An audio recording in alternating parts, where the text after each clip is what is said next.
Okay, so this is going to be the last one for the homeschool moms this morning because I have a CEU that I need to attend in a couple of minutes.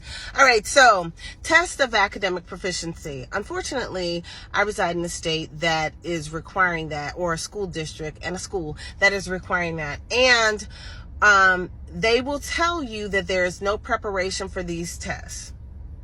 That's a lie.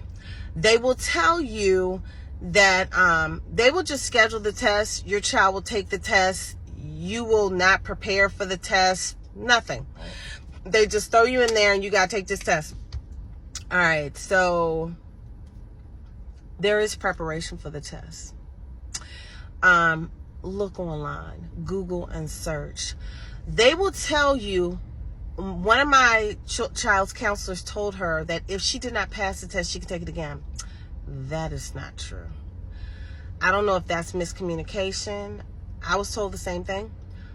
I don't know if the counselor misunderstood which test. I don't know, but that's what we were told, and that is not true. So if you don't pass these academic proficiency tests, you have to take the whole class over.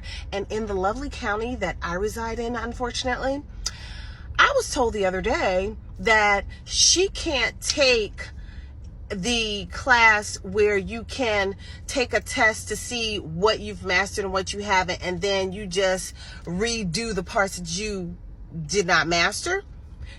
They want her to take the whole full class over again. Why? I don't know. Because it's called credit recovery or taking the whole class. So why is it that she has to take the whole class over versus doing credit recovery when credit recovery is an option? Why is that?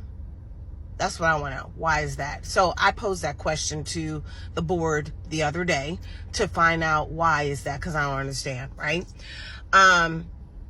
But yeah, so let me tell you really quickly, because I got to get to my CEU.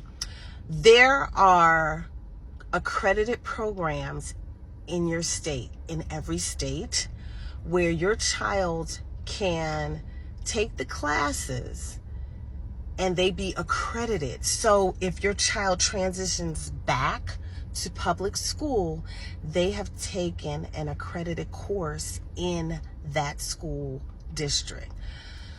That's something that no homeschool mom told me. I paid for my daughter to participate in programs, and I paid the same amount that I would have been paying if I was taking an accredited program that I just found out about through another school district, because I was calling the different boards of education in my state to find out different information.